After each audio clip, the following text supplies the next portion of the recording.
Assalamualaikum warahmatullahi wabarakatuh. Saya Wahyudi SPD IPD, dosen program studi pendidikan teknik elektro pada Fakultas Teknik Universitas Negeri Makassar. Saat ini akan melakukan video pembelajaran pada mata kuliah Sistem Microcontroller, di mana mata kuliah ini mahasiswa belajar tentang bidang keteknikan, yang mempelajari tentang pengontrolan alat elektronika yang mengkombinasikan hardware berupa rangkaian elektronika dengan software menggunakan pemrograman. Interface yang digunakan adalah pada pengaplikasian microcontroller dengan perangkat atau biasa disebut dengan perangkat antarmuka. Capaian pembelajaran mata kuliah pada mata kuliah sistem microcontroller yang pertama adalah mahasiswa menunjukkan sikap bertanggung jawab atas pekerjaan di bidang keahliannya secara mandiri. Yang kedua adalah menguasai konsep teoritis ilmu pengetahuan dan teknologi dengan konsep teori yang mendukung pembelajaran microcontroller. Capaian pembelajaran mata kuliah yang ketiga adalah mampu menerapkan pemikiran logis, kritis, sistematis, dan inovatif dalam konteks sistem microcontroller. Capaian pembelajaran yang keempat adalah mampu merencanakan, mengelola, mengimplementasikan, dan evaluasi dalam pengembangan prototipe sistem microcontroller. Adapun kajian teori atau bahan materi dalam mata kuliah ini yang pertama adalah sejarah dan pengenalan microcontroller.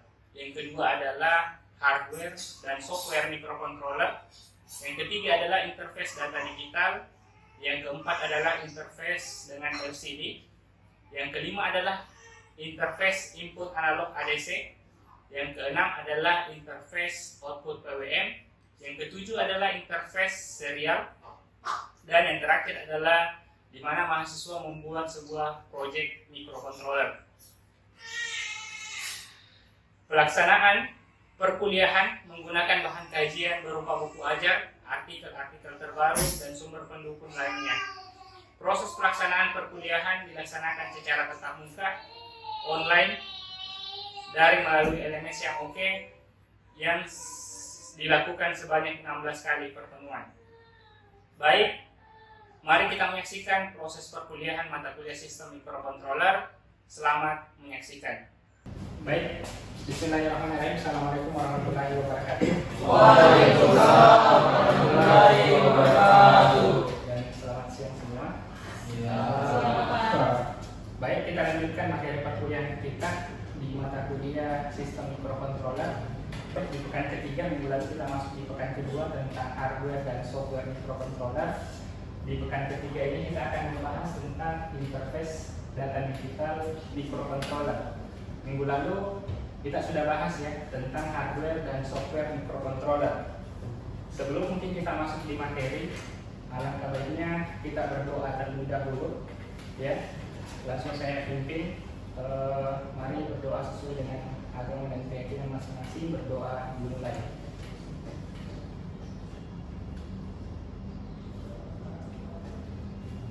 Berdoa selesai. Baik, ada mungkin temannya yang tidak hadir? Hadir semua ya? Alhamdulillah. Jadi di pertemuan ketiga alhamdulillah semua sudah siap mengikuti materi perkuliahan dan sudah siap. Selanjutnya kita akan masuk ke materi. Jadi di pekan lalu itu kita sudah membahas tentang hardware dan software microcontroller. Ada beberapa hardware yang sering digunakan di microcontroller. Ada yang namanya Arduino, ini kita sudah bahas minggu lalu. Bagaimana penggunaannya, ada ST8266, ada ST32, dan ada Raspberry.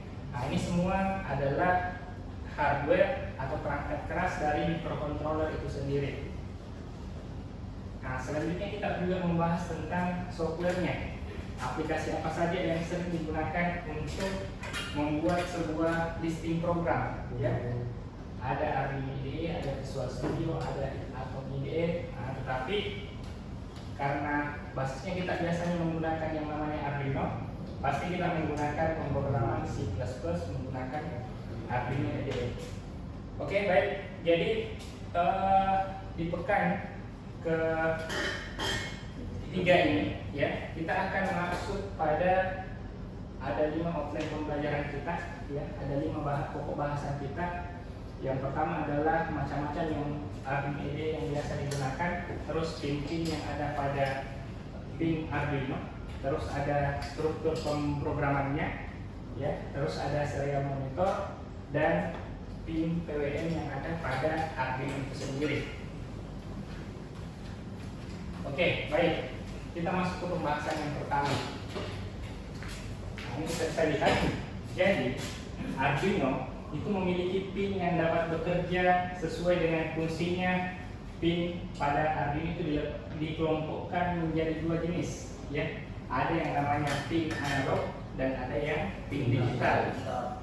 Nah, jadi di gambar itu juga bisa kita lihat yang mana yang termasuk pin analog dan yang mana yang termasuk pin digital. Ada 6 pin analog dan ada 14 pin digital, ya. Nah, jadi pin analog itu terdapat pada 0 sampai A5 yang digunakan untuk menghubungkan dengan sensor analog seperti LDR. Jadi di sini bisa kita lihat, ya. Jadi ada sensor yang sifatnya, kalau misalkan kita masuk di pembahasan mata kuliah yang membahas tentang analog dan digital, itu sudah ada pembahasan di situ bahwa pin dari sensor LDR yang untuk sifatnya dia cahaya itu dia termasuk analog. Nah, di pin digital itu terdapat pada 0 sampai 13, ya, yang digunakan untuk input atau output digital. Nah, jadi nanti pembahasannya kita akan lebih banyak di sini. Bagaimana penggunaan pin digital pada microcontroller. Contohnya ada sensor DHT22, ada sensor PIR, ada sensor ultrasonik dan lain-lain. Contoh outputnya, nah ini tadi adalah inputnya.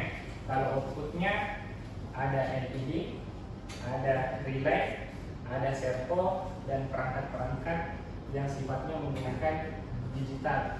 Nah, karena kan kalau misalnya kita dulu belajar tentang elektronika analog dan digital, pasti yang erat kaitannya dengan digital ini adalah 0 dan 1, ya.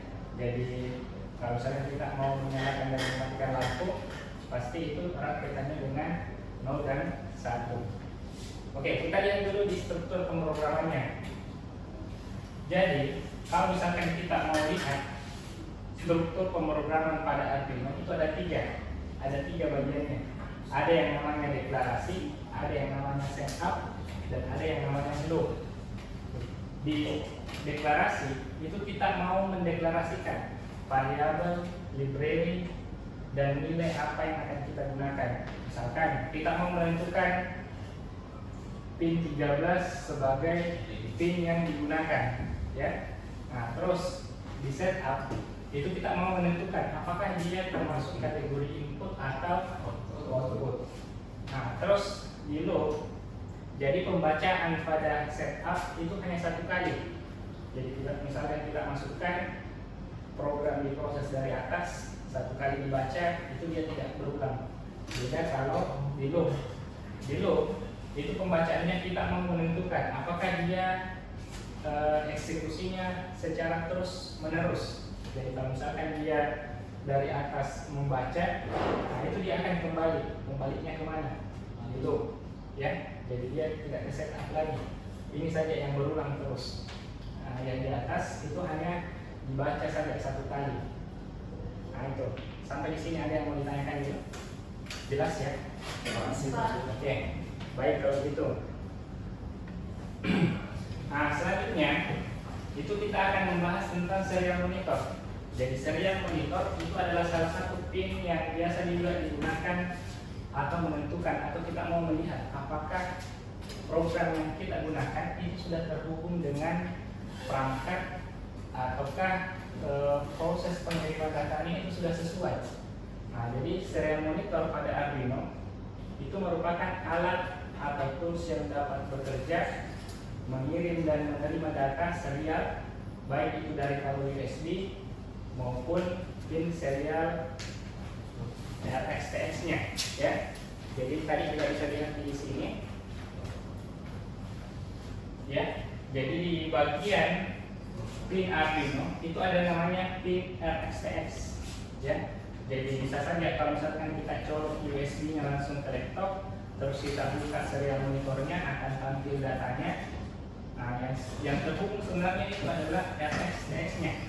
Nah, bisa juga kita langsung ambil dari sini pin RxTx-nya. Nah, dilengkapi dengan data tegangan 5 volt dengan grounding-nya. Jadi ada 4 cara yang masuk. Nah, jadi serial monitor dapat berfungsi sebagai penampil data pada monitor ya, yang melalui pin serial RxTx ataupun sebagai pengirim data dari komputer. Nah, terus kita masuk di bagian yang selanjutnya, itu tentang PWM ya. Jadi PWM itu adalah sebuah pulsa data yang dimana ini digunakan sebagai teknik modulasi yang mengubah lebar pulsa dengan nilai frekuensi atau amplitudo yang tetap. Jadi makin besar atau makin lebar mungkin kita berikan dia data satu, itu nanti pulsa datanya makin panjang ya. Kalau misalkan dia 0, tapi kalau dia kedap-kedip, nah itu nanti pulsa datanya dia kurang lebih seperti ini, yang 50% ini. Jadi PWM itu dapat dianggap sebagai kebalikan dari ADC. Jadi PWM itu adalah digital to analog. Kan biasanya kita mengenal yang namanya ADC ya, analog digital converter. Nah, kalau PWM itu adalah kebalikannya. Jadi ada sebuah data digital dikonversi menjadi data analog ya, dan dapat mengkonversi sinyal analog ke digital, di mana PWM ini digunakan untuk menghasilkan sinyal analog dari perangkat digital. Nah, contohnya dari microcontroller itu sendiri. Nah, sehingga keluaran tegangan output dari microcontroller itu dapat diatur. Contohnya adalah yang biasa kita gunakan itu pada putaran motor DC atau dinamo ya. Nah, karena dinamo itu kan biasa kita mengatur putarannya, kecepatannya berapa. Nah, kan biasanya pada motor DC itu kan tidak langsung diberikan tegangan begitu ya.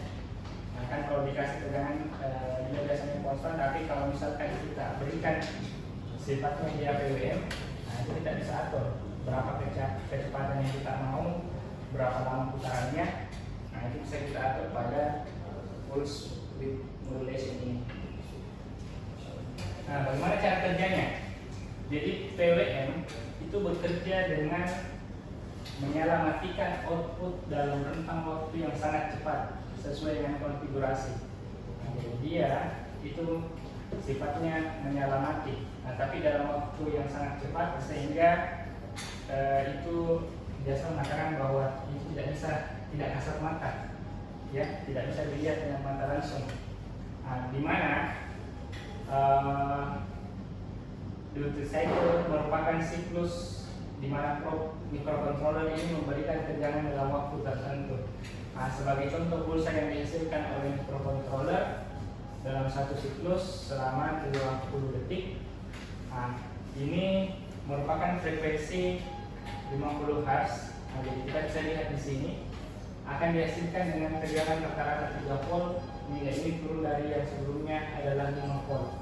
Nah, jadi kalau misalnya kita mau misalkan dinamonya melambat, nah itu nanti ke PWM ini akan dikurangi.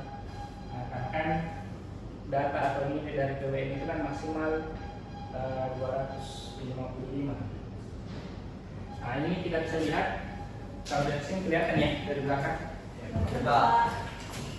Oke, jadi PWM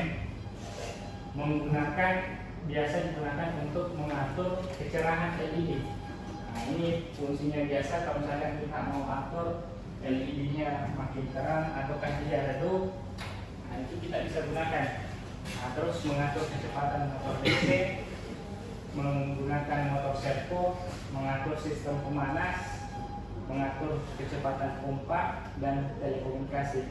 Nah, ini adalah kegunaan atau penggunaan dari PWM itu digunakan.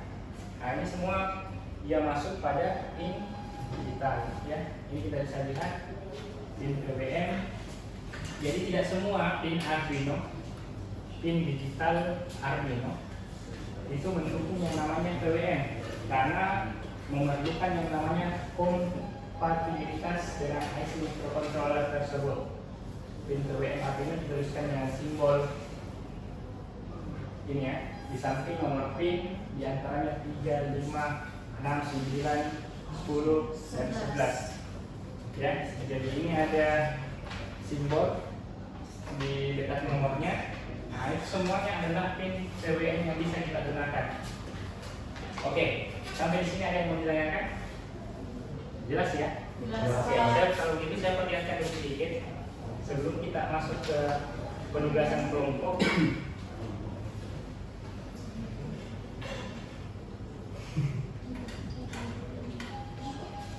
Oke, ini adalah platform yang kebetulan saya kembangkan bersama dengan teman-teman peneliti dari BRIN.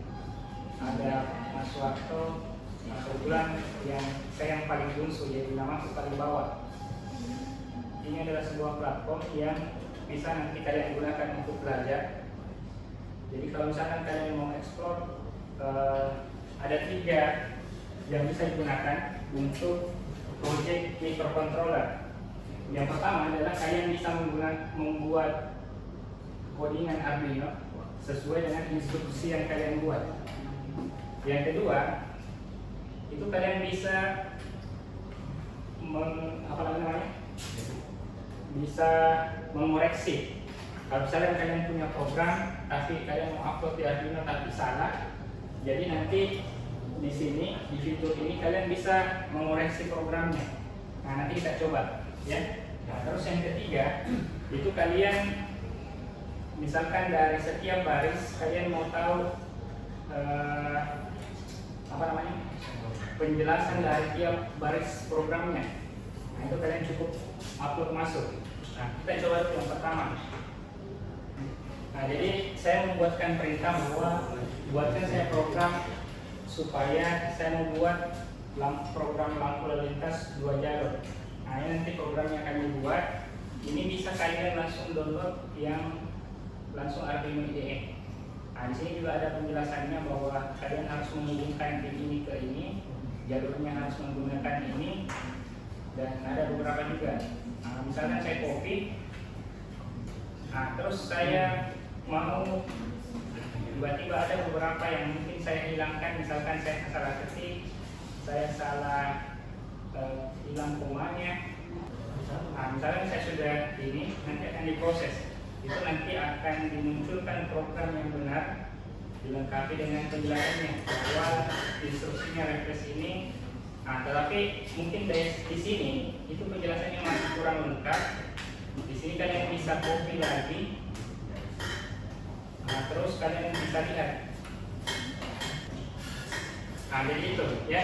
Jadi ini adalah sebuah platform yang mungkin nanti kita bisa gunakan di pertemuan-pertemuan berikutnya sebagai aplikasi juga yang bisa kita gunakan, karena ini sebenarnya saya belum launching keluar, tapi untuk kelas ini sudah bisa kita gunakan ya. Jadi kalian bisa, kalau pengguna itu sekarang kalau tidak salah baru sekitaran 10 orang, karena saya belum kirim linknya, nanti saya bagikan linknya ke grup, atau bisa kalian langsung catat saja. Oke, bisa ya. Oke, baik. Sekarang kita kerjakan tugas mandiri sebelum ini. Jadi karena ini adalah pertemuan awal, saya minta kalian buat sebuah simulasi bagaimana menyalakan dan mematikan lampu LED. Nanti mungkin ada perwakilan kelompok yang beruntung ya untuk menjelaskan hasil kerjanya ya. Kalian bisa menggunakan platform apa saja, bisa pakai Woki atau Tinkercad ya untuk membuat simulasinya. Oke, saya kasih waktu mungkin kurang lebih sekitar 5 menit ya. Jadi nanti setelah 5 menit, jadi bisa kalian langsung diskusi ya. Setelah itu bisa kalian nanti saya kasih kesempatan untuk perwakilan kelompok menjelaskan hasil kerjanya.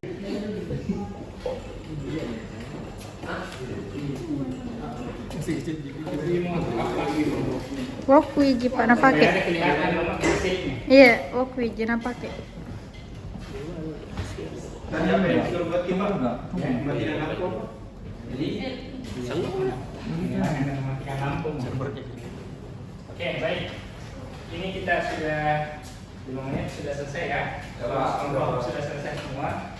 Baik, setelah itu saya persilakan untuk perwakilan kelompok ya untuk menjelaskan mau di atas ini atau di kursinya masing-masing. kursi masing-masing. Oke, di kursi masing-masing. Kalau begitu silahkan.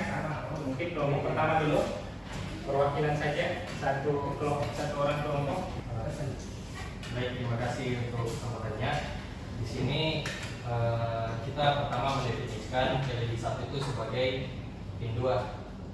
Nah, lalu definisi kedua itu untuk lampu kedua, itu kita pakai pin 4. Oke. Lampu kuning itu di pin berapa? Lampu kuning itu di pin 4. Di pin 4 ya. Terus lampu merah di. Lampu merah di pin 2. Oke. Semuanya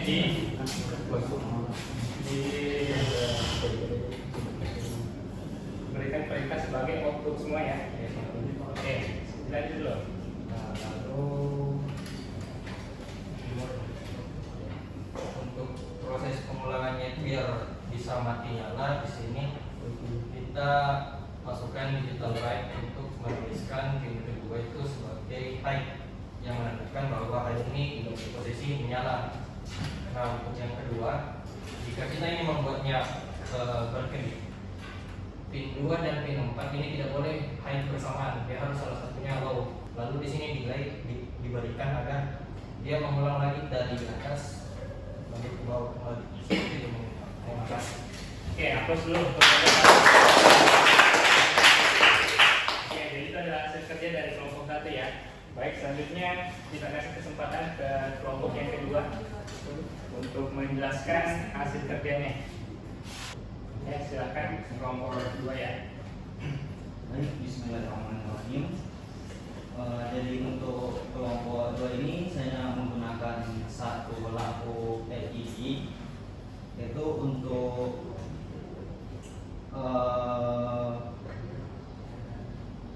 jadi untuk pemrograman itu pada langsung saja penjelasan kodenya. Di bagian fungsi setup itu bisa dijalankan sekali saat Arduino dinyalakan atau di reset. Kemudian untuk pada bagian pin modenya yang di sini pin mode 13 dan 12 itu sebagai output agar bisa mengontrol lampu LED-nya. Kemudian untuk pada bagian loopnya itu menggunakan fungsi loop agar bisa berjalan terus-menerus selamanya. Kemudian untuk pengaturan berapa lamanya itu selama 2 detik. Jadi untuk LED di pin 13-nya itu yang high seperti penjelasan pada kelompok pertama tadi. Jadi apabila LED di pin 13 menyala dan pin 12 mati, maka lampunya akan menyala. Dan apabila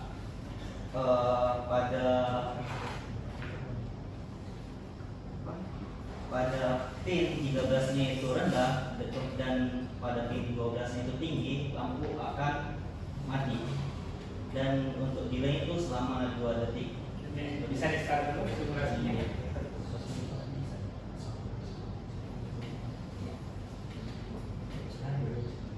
Oke, ini menarik ya penggunaannya. Jadi dia menggunakan 2 pin untuk mengontrol satu buah pin, satu lampu, ya. Nah ini sebenarnya jarang digunakan kalau misalnya kita mau istilahnya mau menggunakan banyak perangkat, ya. Nah, kenapa bisa seperti ini? Karena pin Arduino ini bisa kita gunakan sebagai grounding juga. Kalau dia high, itu luaran pada Arduino itu adalah 5 volt. Kalau dia low, itu dia nilainya 0. Jadi dia bisa satu, kan kalau misalnya kita mau menghidupkan lampu, biasanya kan kita hubungkan di nonpol ini dengan grounding ya. Nah, kalau misalkan kita mau menggunakan 2 pin secara langsung bisa juga. Yang penting kita bisa pastikan bahwa pin itu mati terus. Kalau misalkan kita mau pakai, mungkin di situ istilahnya lebih dekat, kita jumper di situ. Nah, tetapi kita harus program pin itu di low seterusnya, ya. Oke, ya kita hapus dulu untuk kelompok. Nah, itu sama-sama betul, ya, sama-sama bisa seperti itu. Yang penting kita bisa pastikan, ya. Oke, sampai sini ada yang mau ditanyakan mungkin atau ada yang kurang jelas? Jelas, Pak. Jelas ya. Oke, baik. Mungkin itu tadi materi dari kelas kita ya untuk hari ini, untuk mata kuliah sistem microcontroller di pertemuan tentang interface data digital pada microcontroller. Nah, ini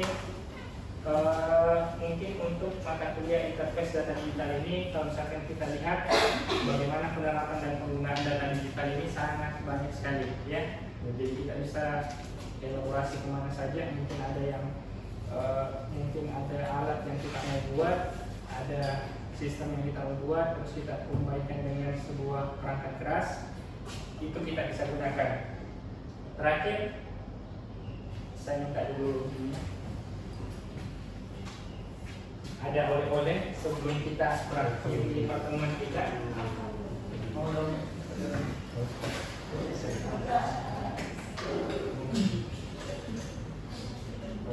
Oke, oleh di minggu ke-4 ya. Jadi ada tugas di pekan ke-4 nantinya. Saya minta kalian membuat sebuah tugas, bisa menggunakan pada Bopi atau pakai Tinkercad kah atau pada perangkat yang lain. Kalian membuat simulasi lampu lalu lintas 2 arah. Saya punya 2 gambaran. Ada sebuah rangkaian ya, yang kalian mungkin bisa ikuti, bisa juga kalian buat secantik mungkin sesuai dengan mungkin ada yang mau ditambahkan, mau diminta atau apa silahkan, atau mau ditambahkan komponen lain, perangkat lain bisa ya. Nah, jadi mungkin itu saja pertemuan kita pada pekan ini. Sebelum kita tutup pertemuan kita pada pekan ini, kita hapus dulu untuk kelas kita. Oke, baik. Saya tutup pertemuan kita. Marilah kita sama-sama mengucapkan hamdalah. Alhamdulillah. Lebih dan kurang yang mohon dimaafkan. Wabillahi taufiq wal hidayah. Assalamualaikum warahmatullahi wabarakatuh. Baik, itulah tadi proses perkuliahan sistem microcontroller yang telah dilakukan. Semoga ini bisa menjadi bahan pertimbangan dalam proses seleksi sertifikasi dosen tahun 2025. Saya Wahyudi, terima kasih. Assalamualaikum warahmatullahi wabarakatuh.